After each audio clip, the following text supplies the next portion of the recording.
Robin Hood Radio and the Robin Hood Radio Network is proud to present Leonard Lopate at Large, lively hour-long in-depth discussions providing overviews and context to topics usually covered in partial measures. His guests include leading thinkers, scientists, artists, economists, farmers, historians, authors, and politicians. Mr. Lopate is a Peabody Award winner whose numerous honors include 3 Associated Press Awards and 3 James Beard Awards.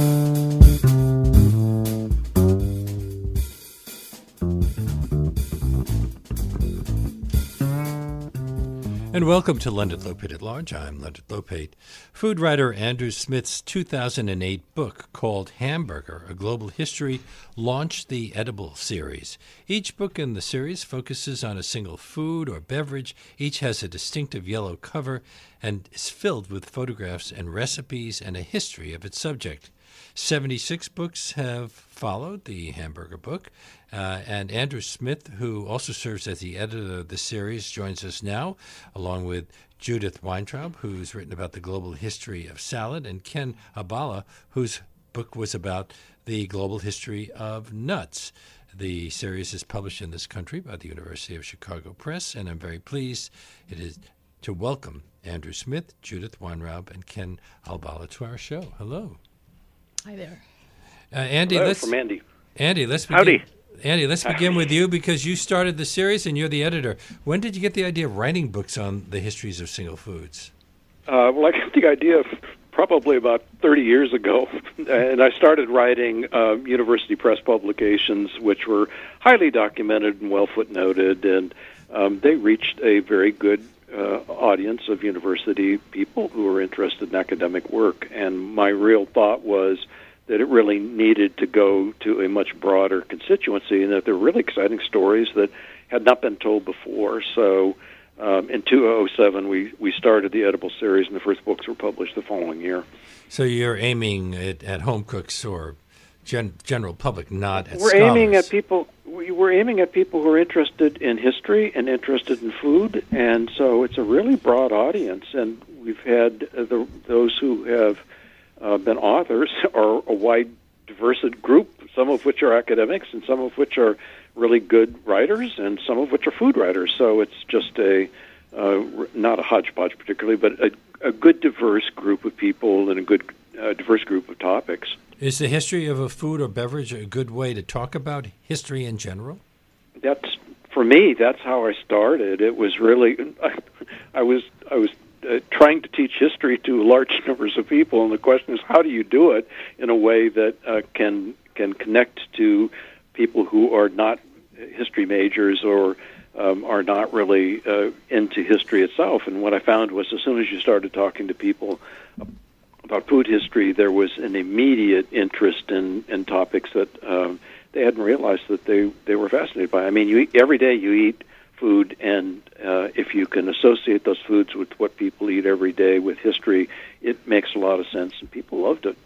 Well, you called your book Hamburger, A Global History, but I always think of hamburgers as the quintessential American food. We certainly started that way, but today hamburgers is one of the most global of topics that one can think of.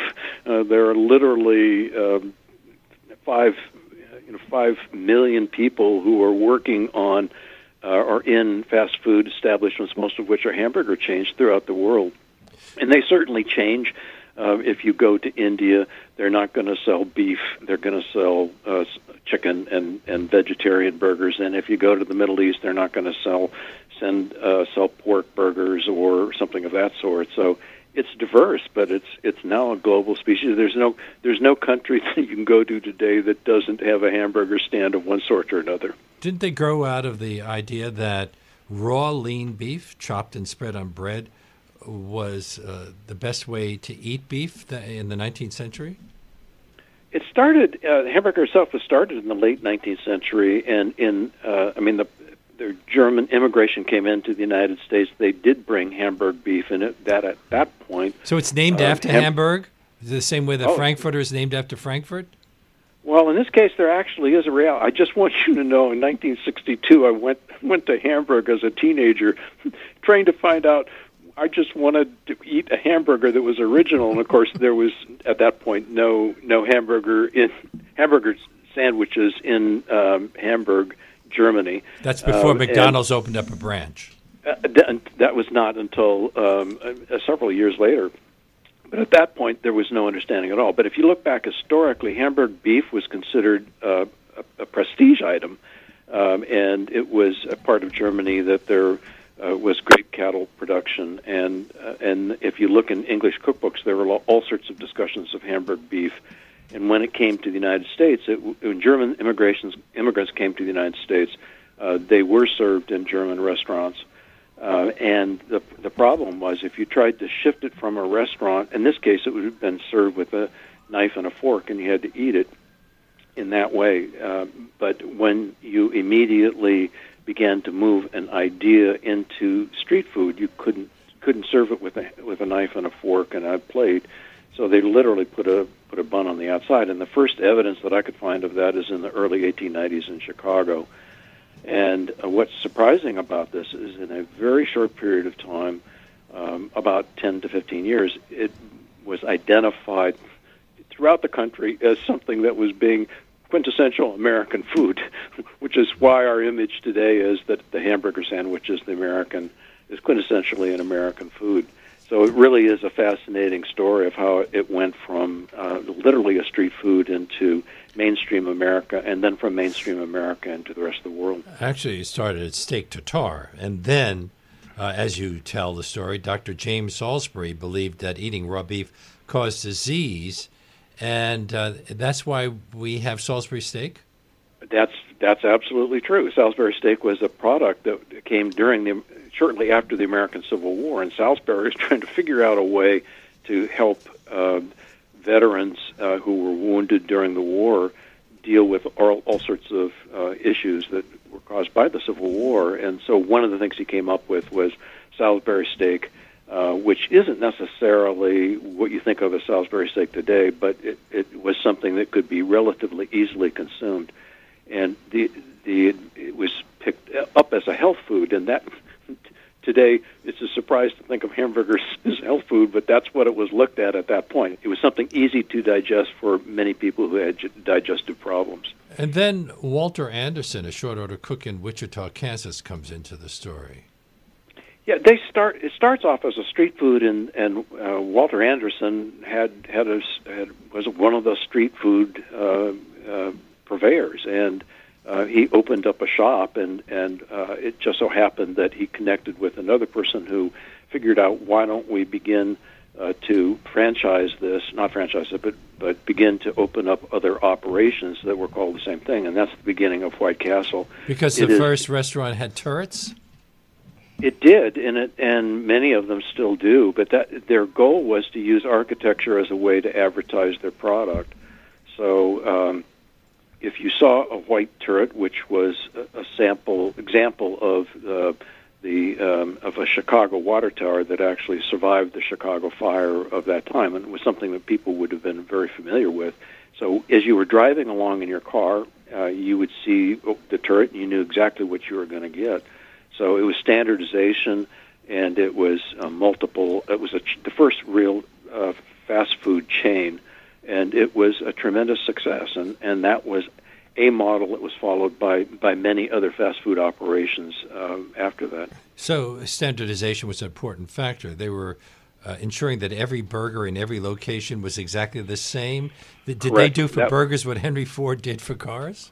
They used the assembly line as the model for their operation, and it is that standardization that was a very important part of all fast food operations then and today. So the goal was, if you saw a White Castle in New York, or if you saw a White Castle in Kansas or in Chicago, you knew exactly what you were going to get, and the quality was exactly the same. And they really did test the quality of the food. There were some diversities among the menus for the recipes for the restaurants, but there were very few. And their advertising slogan was "Buy 'em by the sack." They were cheap. They were really cheap? They were real cheap. And did that help them get through the Great Depression? Absolutely. They expanded rapidly during the Depression when everybody else was closing their shop. It is White Castle that was expanding, and they took a look at America and said, this is exactly what Americans need. And they looked at those places where people work particularly 24 hours a day, like in newspaper operations and things of that sort, and they opened up their chain restaurants right near them. So if you were getting off work at 10 p.m. or if you were getting off work at 5 a.m., you knew you could get something to eat on your way home, and you didn't really have to brown bag it to types of foods and things like that. So they really expanded very rapidly, and they were focused on inner cities.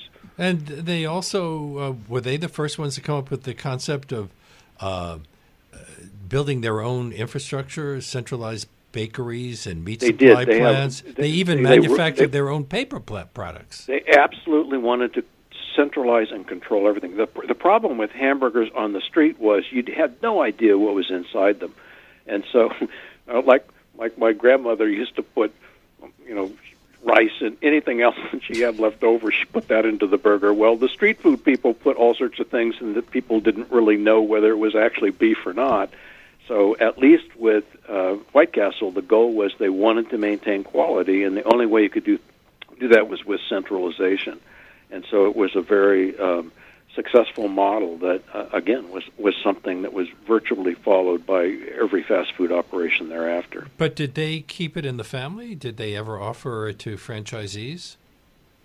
They never franchised, which was a mistake, and that's where McDonald's will come along in the late 1940s and will immediately begin to franchise their operation. And that's the one thing that White Castle did not do that other fast food operations did do. And McDonald's tried to maintain the control over the franchises, which was a problem then and remains a problem now. How do you control franchisees to maintain the quality so that you know exactly what people are going to get in the McDonald's in Maine or in California? It's going to be the same. So that was something that McDonald's expanded on. There were other companies that also franchised, but McDonald's was the one that actually provided the model that virtually every other fast food operation followed thereafter. Well, White Castle inspired a whole bunch of imitators: White Tower, White Tavern, White Indeed. Mama. And then the Wimpeys came along, which Yep. became really popular in Europe as well. In Europe, yeah. One of my first trip to England, again, 1962, they had Wimpeys over there. I tried their burger, and I said, what the heck is this? Well, they put fillers in it. They didn't just give you pure beef. They did, and so I couldn't quite figure out what it was, but it was, as a teenager desperately in need of a hamburger, it was something better than nothing. But they've also continued to expand now in other countries. So in South Africa, there's Wimpy's, and a few other countries. And so you mentioned McDonald's. They came on the scene in 1937. And like White Tower, they had something distinctive. They had the golden arches. So customers were easy to spot them. But they came up, as you said, with franchising. And they developed a whole other business model that I guess everybody's imitated since. The McDonald brothers did open an operation in 1937, and they did create the Golden Arches, but they actually never operated a restaurant with the Golden Arches or with the image that we think of as McDonald's today. They just simply created it on paper, and it was Ray Kroc who took a look at that model and concluded that he could franchise it. He had lots of expertise in franchising, and so he was the one that actually purchased the company from the McDonald brothers and began to expand it across the country. And Ray Kroc was brilliant when it came to franchising and brilliant when it came to operating restaurants and identifying places where they would be successful. He would fly over America, look at where the suburbs were being built, which in the 1950s and 60s were common, and concluded that there was no restaurants there. So one of the things that he would do is say, we're going to build a restaurant there. And he bought property. And McDonald's today is one of the largest property owners in the world, simply because of the property that they acquired beginning in the 1960s and expanding thereafter. And so he bought this land in the strategic locations, mostly in the suburbs, as opposed to White Castle, which was in the urban areas. And then he rented the location to franchisees. Did That's he correct. invent that business model? I don't know if he invented it or not, but he was certainly the one that got all the credit for it. Again, that was the model that KFC and Taco Bell and all the rest of the fast food chains followed. So it was a very successful model from an economic standpoint. And again, he controlled the franchisees by having legal requirements that they follow certain processes and acquire food from certain places, and that way you maintain the quality and maintain the idea that wherever you went to a McDonald's, that the McDonald's were going to taste the same. Now they revised that when they expanded to other countries because they had other diverse needs, and so they expanded the types of offerings that they had, but they also control those offerings very carefully. I'm speaking to Andrew Smith, who's the editor of the Edible series of books. He teaches culinary history at the New School and is the author of the Encyclopedia of Junk Food and Fast Food. But we're talking about his 2008 book, which is called Hamburger, A Global History. Aren't hamburgers associated with American holidays? Can you imagine a 4th of July without one? Well, but in this case, the hamburger is what you have to prepare on the barbecue. So I think what most Americans get on 4th of July is somewhat different than the hamburgers that are sold in franchise operations or retail operations around the country. Has there ever been a successful veggie burger as far as you're concerned? There's some Impossible Burgers out now. I don't know if you've given that a try. I've tried it a couple times, and it's interesting. Do I think it tastes like hamburger? No, but it's close. And mushrooms sometimes really do mimic the taste of beef. I was very surprised when I got it just so I could say yuck, and my quick answer was it was much better than anticipated, and they've got a lot of other new products that are coming along that are available now and being sold, and I think the diversity is interesting, and I think those who are trying to do new things, I think that's fantastic. At the high end, do expensive ingredients like Kobe beef and truffles make a better burger? I personally don't think so, but I haven't tried. There's a couple burgers that are selling for a couple $1,000s a piece. Wow. Those I haven't tried yet.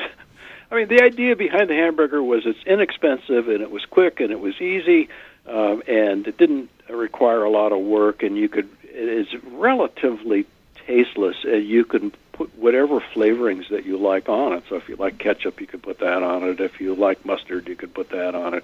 You like onions, you can put that on it. You like cheese.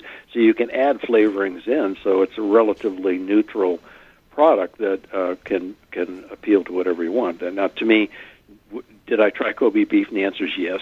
Do I think it was worth the cost that I paid for it? And the answer is no.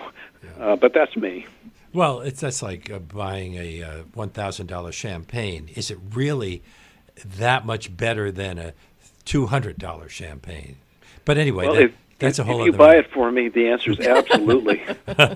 Now, you mentioned that there have been variations all over the world. McDonald's and I guess others, teriyaki burgers in Japan. The best-selling burger in India is the Mikalu Tiki burger. But the world's busiest McDonald's is in Moscow. It was. No longer? I'm not sure. I'm not sure it still is today. Did Donald Trump have a piece of the action? Yeah, of course. Absolutely.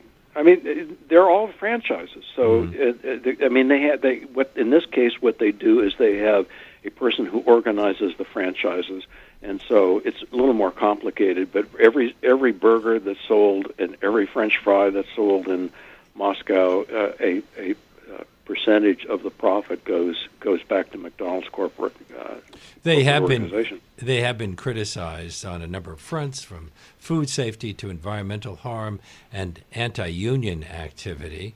How have they handled the criticism? And well, they've handled it as public relations activities rather than trying to deal with the issues. Although on the other hand, they all don't want major problems in the public eye, and so they will at least do some concessions. The labor is, to me, one of the more critical areas that they're not just McDonald's, but none of the fast food operations are dealing with. And so you've had labor strife in McDonald's as well as in virtually every other fast food operation.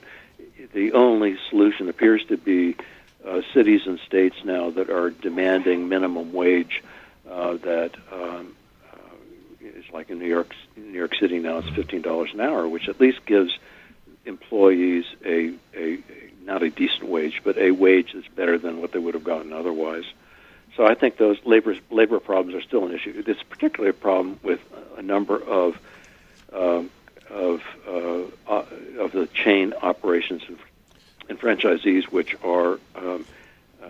hire those who are undocumented, and because they're undocumented, managers force them to work overtime and not pay them for that, and all sorts of other things that go on.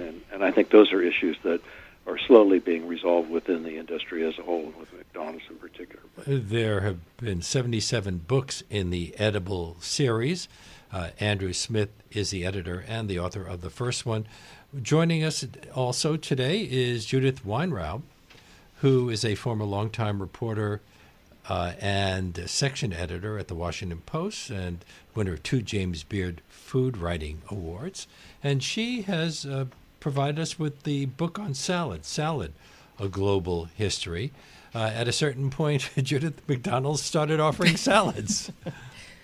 Well, salads, however, started a long time before McDonald's. Yeah, do we actually know when? I'm assuming that they began when people just gathered plants from fields.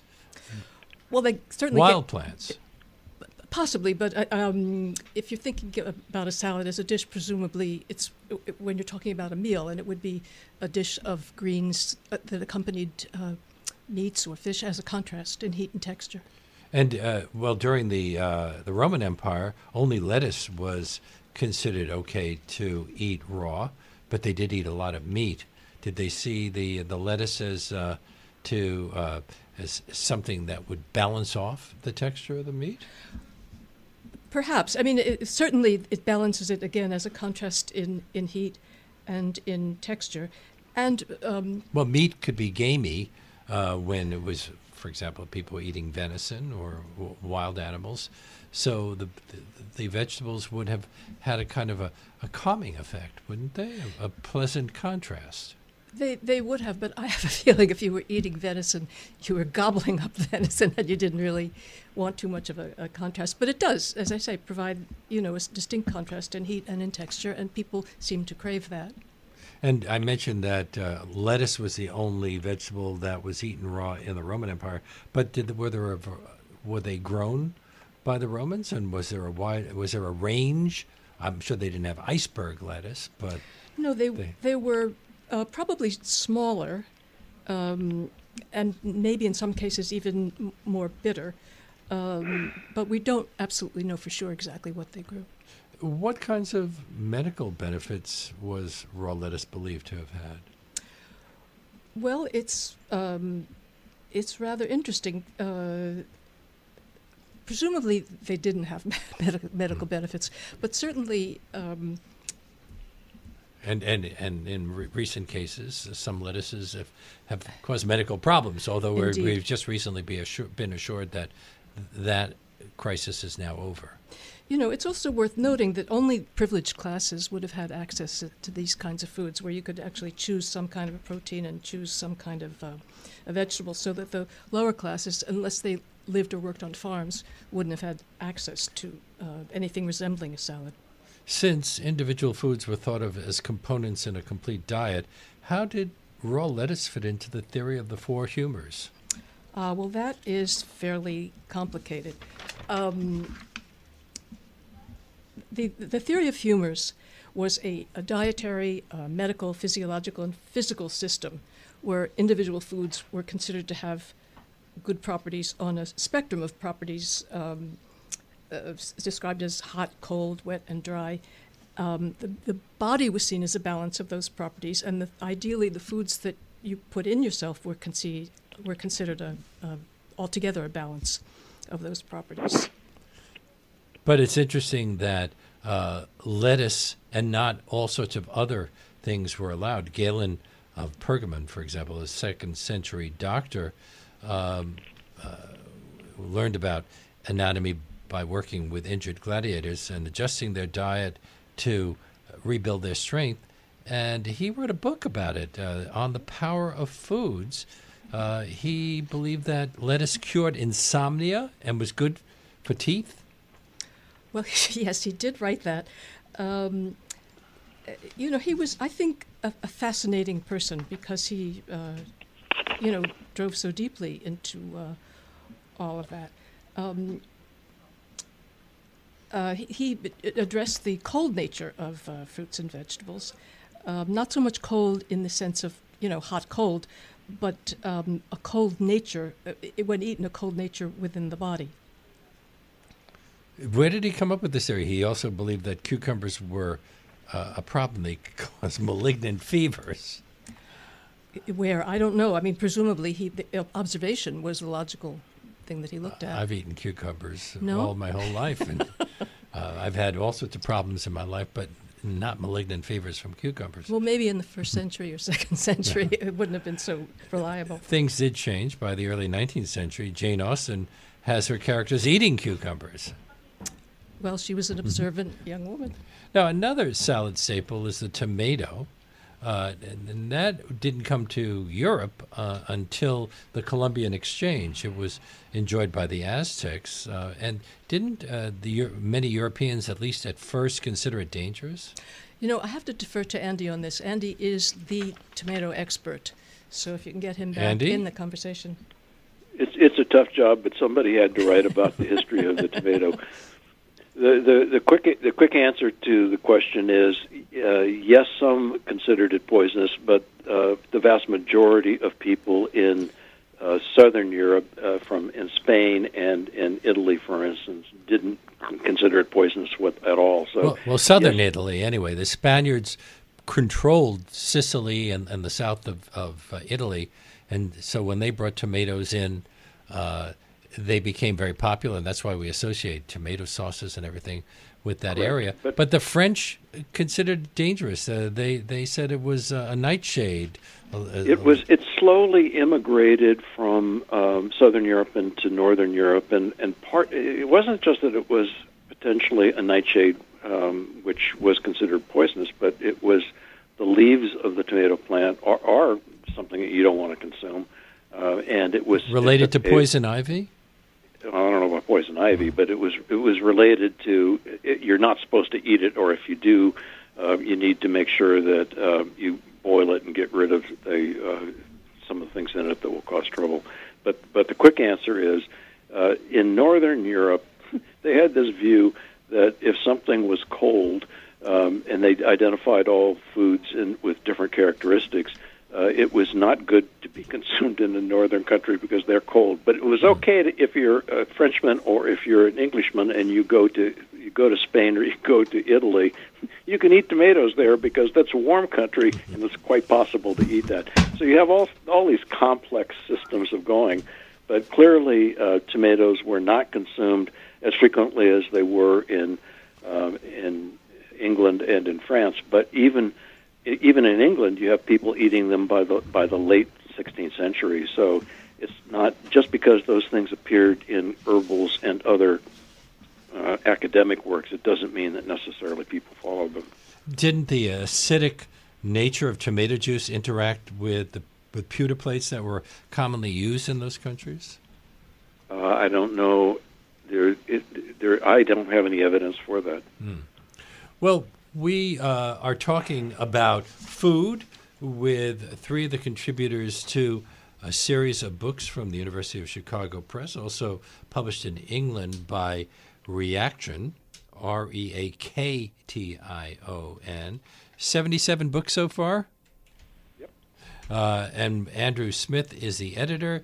Judith Weinraub wrote the book on vegetables. Later we'll be speaking with Ken Albala, who is a professor of history at the University of Pacific in Stockton, about nuts. And we have also posted a recipe. We'll talk about that in a little while. Andrew Smith, Judith Weinraub, a little later Ken Albala. But Judith, I want to ask you about is it Platina? Yes. Bartolomeo Sacchi. Right. He wrote a book called On Right Pleasure and Good Health in 1474. Was that the first cookbook that was ever made, printed? As far as we know, it was the first cookbook that was ever printed. But as I say, it is as far as we know. Well, it was around the time that the printing press started churning out books. How similar is it to a modern cookbook?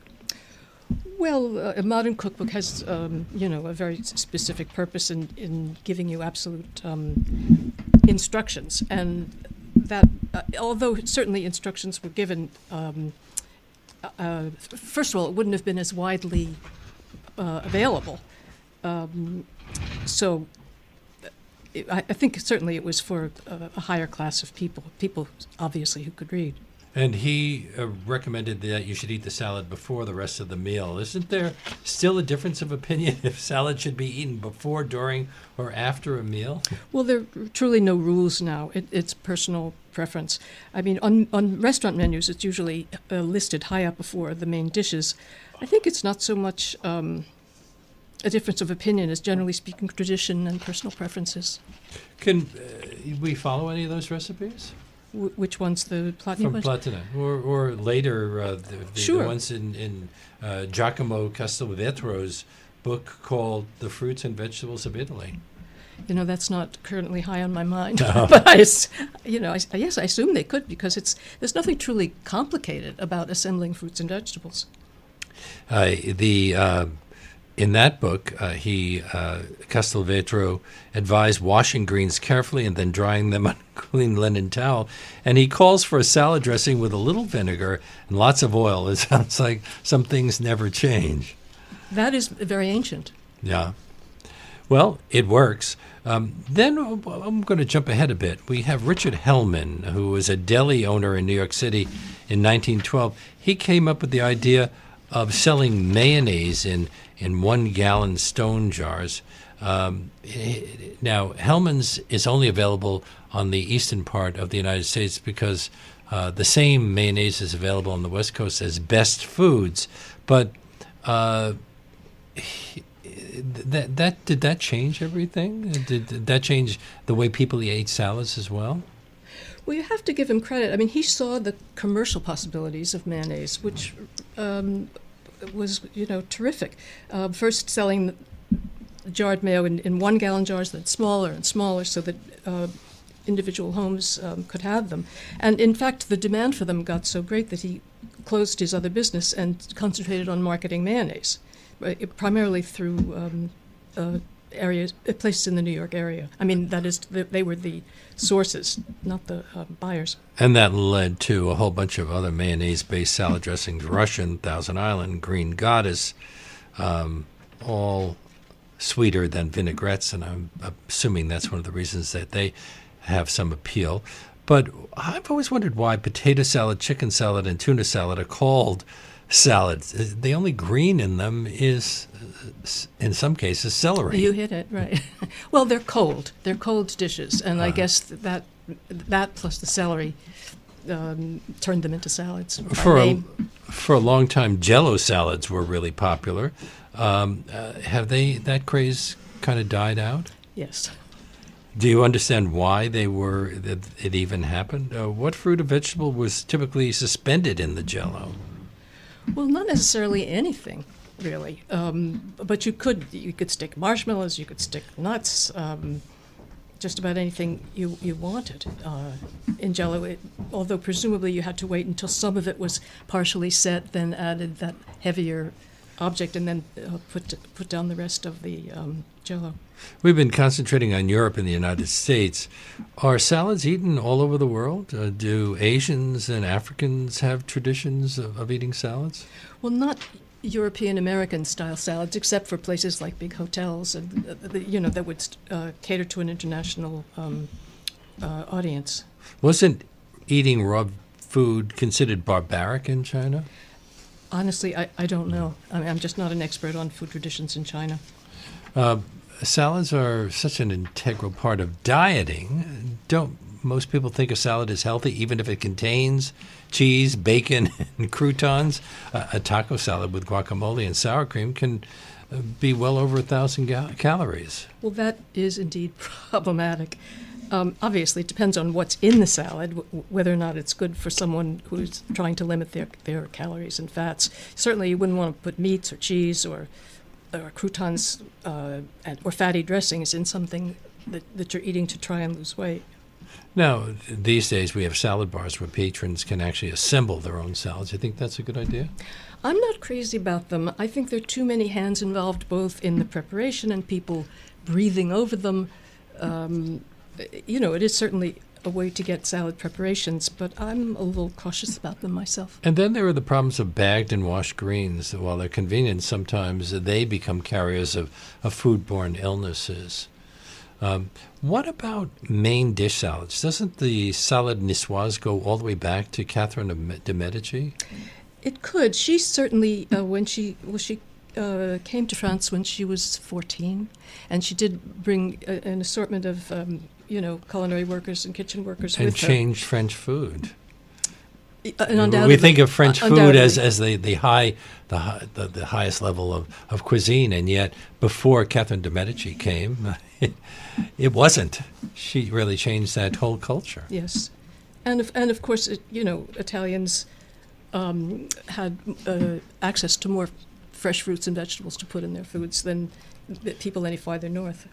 Then there's a Cobb salad, named after the owner of the Brown Derby restaurant in Los Angeles, who made it with leftovers? Once he made it with leftovers, looking into his refrigerator and finding bacon, tomatoes, avocados, blue cheese, chicken. At least this is what his... whatever was in the refrigerator, they had to get rid of. That's what his widow described in a book that she put together when, as she tells the story, one night Cobb put a salad together with the leftovers in the refrigerator. Now, we have posted a recipe from your book for Astoria salad. That's on our Facebook page in case people want to find it. Astoria salad named after Astoria? I'm not sure. Maybe about the Waldorf that. Astoria. Yeah. Before we move on to nuts, where did you find that wonderful photograph of Esther Williams tossing a salad? It's a really it's around. If once you're looking and you type in salads and that comes up, and it is truly fabulous. You wonder what the circumstances were that prompted that picture. Now, we often talk about nuts on WBAI, but Ken Albala is here to talk about the real thing.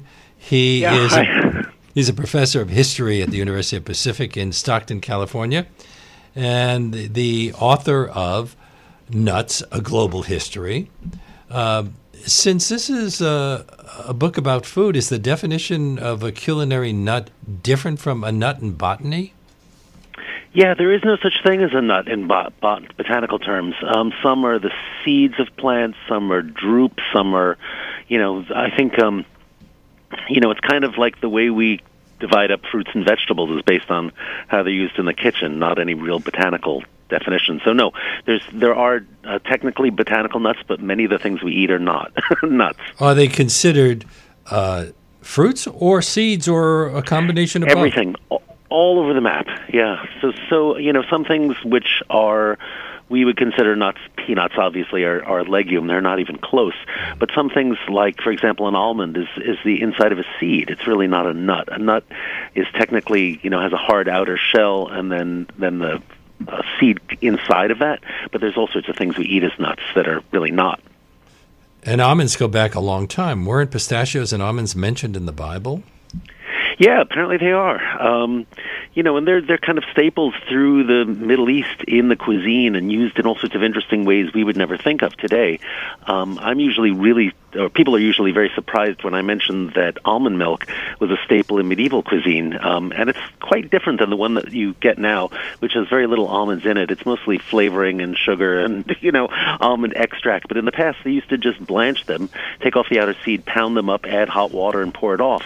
And I swear it tastes exactly like cow milk. It's really a delicious thing. And they would cook with that. They'd make cheese with it, all sorts of things. Mesopotamian clay tablets from 1600 BC have recipes for pistachios. Have you checked them out? Have you tried to make them? It's funny you should say that because I'm working on a series for the Great Courses that's based on historical cooking, and one of the episodes is I'm going to reconstruct those dishes. They all seem to be a lot of throw meat in a pot, add fat, boil. They're not technically very interesting, but there are a few that have, I think, more than one that has pistachios in it, and they're used as a garnish. And it's not surprising. They're native there, so of course people would have tasted them and thrown them in. Sure. Why were pistachio nuts dyed red for many years? Well, because they used to have sort of blemishes on them, and they thought people would not buy them if they, looked kind of, spotty. So they used to dye them red so you couldn't see them. Those have disappeared, actually. I've been looking very hard for them for years, and I think when I was young, they just took it off the market right about when they started growing pistachios in California, and then now they're beautiful, Well, but that red dye got on your lips and your fingers. That was half the fun, wasn't it? Your book includes beautiful paintings by Pissarro and Van Gogh of chestnut trees. Do most nuts grow on trees? Well, there are things that are called nuts that don't, Bambara ground nuts and various, but they're all technically tree-borne fruits, yeah. And nuts are an important source of nutrients for both humans and wildlife. Which animals rely on nuts as their basic food source? Well, of course there are squirrels, and if you ever try and hunt for acorns, you'll get very dirty looks from the squirrels. But yeah, I mean there lots of small mammals and rodents live off of nuts, and they're really high in fat, so that's the idea. They store well, and for human consumption, the nut oil is really good for you. So it's one of these darlings of modern nutritional fad today. But the funny thing is that through history, most foods go through a period of someone saying these are good for you or these are bad for you. Bread is a great example. It's always been the staff of life, very good for you, and all of a sudden everyone's worrying about carbohydrates and this and that. As far as I can tell, no one has ever maligned nuts. They've never said don't eat nuts; those are bad for you. Unless it was a salt thing or you were trying to avoid high fat content. But really, they're pretty consistently through history claimed as good. Do some nuts have more nutritional value than others? Yeah, of course. I mean, the ones with higher fat content and lower saturated fat, omega-3 fatty acids? Exactly the thing. And some nuts don't have a whole lot of fat. Chestnuts really don't, but they're mostly starch, but still, delicious. Do we roast nuts for the flavor or as a preservative? And does it kill some of the nutritional value? I don't think it kills any nutritional value, and I don't think it makes them any more, less susceptible to bugs or going bad. I think it's totally a flavor thing. And I mean, if you've tasted, for example, a pine nut as it comes right out of the nut itself and out of the cone, they don't have a whole lot of flavor. You toast them very lightly, and it brings out all that, nuttiness, for lack of a better word. How do we know that acorns have been eaten since prehistoric times? Well, it's recorded in ancient times, and it's one of the best words on earth. It's balanophagy, which people mention it not as a staple food, really more as a food for famine. But it depends on where you go in the world. That's classical Greece. If you go to California, the native peoples lived off acorns, and it was such a dependable resource, and from one tree you could get several hundred pounds of nut meat, so that there was really no reason for them to plant crops. Do people still make bread from acorn flour and use it as a coffee substitute? I don't know how many people do it apart from weirdos like me, but and acorns actually make a really interesting noodle. This latest book I did on noodle soup, I've got an acorn nut recipe. They need a little flour just to hold them together because they don't have the proteins or glutens to make them stick, but really delicious flavor, kind of like soba, and eaten in the same way. You'd cut it up and have like a little dipping sauce on the side. Now, does processing affect them? For example, I've always wondered about peanut butter. Is it as healthy as raw peanuts? I don't think that has makes much of a difference unless you're really heating it. But if you're talking about the kind of peanut butter you buy in a jar, then that's hydrogenated and oil is added back into it, so it doesn't separate. Although it often does separate. Yeah, if you get the organic stuff. The organic stuff does, right? But the things like the brand names are not going to separate because they're hydrogenated fat is added in. But no, the nutritional value isn't really harmed just by the grinding of them. How has the raw food movement added to the popularity of eating nuts? Well, it's raw food. It's also the paleo diet. Presumably, there's this romantic image that people in the past ate food unprocessed right off the trees, and including bacon, which I don't get. But yeah, I mean, many different diets have pointed to nuts as something that's really healthy. And you see people nowadays, not on a very specific diet, but just the general perception is that if you eat a handful of almonds or some other nut every day, that's going to fill you up and keep you healthy. There's and of course the almond boards and and the companies that make almonds are promoting this idea. So and it's not I'm not saying that they're lying about this, but it's a lot of this has to do with very good marketing. But people are allergic. Many people are allergic to nuts. Is that grown in recent years? Are nuts the most common food allergy? Well, peanuts, by and large, to such an extent that often children aren't even allowed to bring a peanut butter and jelly sandwich to school anymore because they're, someone with a severe allergy may come near it and break out. But nut meats also people are allergic to, and I think it's something you either know or you don't. If you have severe allergies, they test this early in life, and what's weird is you'd think, well, there are species that are absolutely unrelated. Peanuts and walnuts, for example, are of absolutely no relation in the plant world. So why you'd be allergic to both of them seems really strange to me. But it's allergies in general. I don't know whether we're diagnosing them more or people, or it's buildup of toxins and chemicals that are in the atmosphere and in our food supply, and it's probably both of them. You you give us fascinating information about Brazil nuts and how they grow, although we should point out that Brazil nuts mostly come from Bolivia. Yeah, that's right. Well, yeah, they're associated with Brazil, like the same way we call the big American bird of turkey. But they're kind of weird. They grow in little segments inside a larger, bigger nut. And when we get them, we're just getting one of those little segments with an incredibly hard shell. I mean, when you break them, they're difficult. Although macadamia nuts are worse. Macadamia nuts they can't be broken by hand. In fact, there's a couple sitting on my desk right now that have been here for years. And unless you have like a hammer and a hard surface, you can't open them. Where does the name macadamia come from? It's a British name, But wasn't it Australian? Yeah, it's native to Australia. And when the British settled there and pushed everyone aside, they gave that a name based on the person who. I'm not sure it's the person who discovered it or it was honorific, but it's definitely a British name. And of course, the irony is we all associate macadamia nuts with Hawaii, but they're not native there at all. And they can be cultivated, although Brazil nuts have to be found in the wild? Yeah, they're not successfully grown, and it's mostly. I think pecans are similar to that. Also, is that the majority of them are not cultivated. If they are, it's very recent. But traditionally, they've just you plant a tree and it will do whatever it wants because trees that reproduce sexually will not always come true to their parent, kind of like an apple. If you let two apples cross, you'll get something very different. So they graft them and then replicate that one type. So nut trees are kind of, in the wild, they're very variable.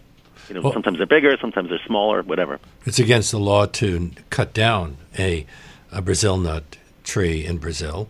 But I'm curious about coconuts. Are they really nuts? Yeah, they are nuts, definitely. Yeah, we just don't eat them that way. But if you think about and they're odd because they've got water in them and so forth. But yeah, they're definitely nuts. The fascinating thing about coconuts is that they seem to get spread around the world on their own. There are coconuts growing on the coast of South America before Europeans get there, and there are no, native to Asia. How does it get to America? And people have always said, well, either they float on their own across the whole Pacific Ocean, which was the probably what happened answer for years, or there were Polynesian peoples who brought them. and landed there and left them, and they disappeared subsequently, and that's quite possible. The 16th century Portuguese and Spanish explorers named them after the word for head or skull. Yeah, or monkey face. I think that's what it is. You turn it on its side and it's got two little eyes and a mouth. So a coco is a little monkey face. A lot of things are made out of coconuts. Coconut water has become trendy. Is it healthy? I can't say. I don't think so. It's cleaner, than the stuff that comes out of your tap, because presumably the coconut tree filters out any impurities, but I don't. It's supposed to have electrolytes, and it's supposed to be really good for you. It doesn't taste very good in my mind. Coconut milk is another thing. I mean, coconut milk is delicious. That's the flesh grated and then processed the same way you would do almond milk or any other type, and used in cooking, obviously. But the coconut, and there's a couple of other really interesting weird ones. The coco de mer, which kind of looks like a pair. Well, it looks dirty, frankly. I mean, it looks like a pair of thighs with fur growing in the middle. So it's an odd plant. And then there's coconut oil, and coconut is used in cosmetics and soaps. This is probably the most versatile of all the nuts. It is certainly useful. Not to mention the coir fiber and the fronds are used in building, and it's a fabulous plant. Do you have any advice for people who want to toast nuts to put on a dessert or just to put out carefully. for guests?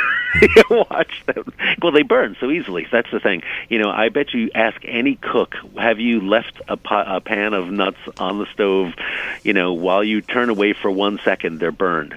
Pine nuts especially, but actually even walnuts, anything. But yeah, I would say slightly toast, either in a pan or put them in the oven very briefly, but keep your eye on them. And the minute they start to go brown, they'll continue to cook, so take them out of the oven and leave them on the stovetop. But the flavor is just, the 10th degree when you do that. And any spices that you should add, or is it just salt and pepper? Well, it depends on what you want to do with them. I love taking nuts. Pecans are especially good this way, and you just put them in a pan with a little sugar, like just regular sugar, a little salt, some spices, maybe rosemary, and heat them up until the sugar begins to melt, and then it will stick to the nuts. Pour them off, and you've got like beautiful candied nuts. We're pretty much out of time, but Andy, which have been the most popular books in the series? The ones that we've written right here. These people by far are the most popular books. They've also very well. I mean, that was the surprise. I mean, some of the narrower topics have sold less books, but a number of the books now have been translated into several different languages. And so that's what's impressive. It really feels good to me that Chinese are now reading the Hamburger book, and Japanese are reading this book, and a number of books have been translated into Spanish. And I just think that's fantastic to just see how simple idea and relatively short and simple books can be so successful throughout the world. But at 77 books, aren't you running out of foods? No way. Come on. What's coming out next? There are some topics he wouldn't let people do. I asked for asparagus, and he said, no, that's not good enough. Oh, I like asparagus. Well, but it doesn't require a whole book. Well, you never know. The answer is we've got several more in process, and we're still looking for authors. So if there are people that are interested in proposing a topic, that's it. What we're after is a book that has a great history and that has an interest above and beyond a single country. So it's got to be global in one sense, and it's got to have a good history. It's got to be something that people want to read about. My guests have been Andrew Smith, editor of the Edible series, who teaches culinary history at the New School, author of the Encyclopedia of Junk Food and Fast Food, and also the first book in this series, Hamburger, Global History. Judith Weinraub, who is a former reporter and section editor at the Washington Post. She is the winner of 2 James Beard Food Writing Awards. And Ken Albala, who's a professor of history at the University of the Pacific in Stockton, California. The books are published in this country by the University of Chicago Press. Thank you all so much. And that brings us to the end of today's show. My great thanks to Andrew Smith, Judith Weinraub, and Ken Albala, to Deborah Freeman, who produced this segment, to Reggie Johnson, who was at the audio controls, to Charlie Morrow, who composed our theme music, and to my executive producer, Jesse Lent. Leonard Lopate at Large comes to you on Saturdays at 4 and Tuesdays at noon. You can subscribe to Leonard Lopate at Large podcast on iTunes and by clicking on Robin Hood Radio's archive program site, which is robinhoodradio.com. You can also check out Leonard Lopate at Large Facebook page. We hope to see you next week.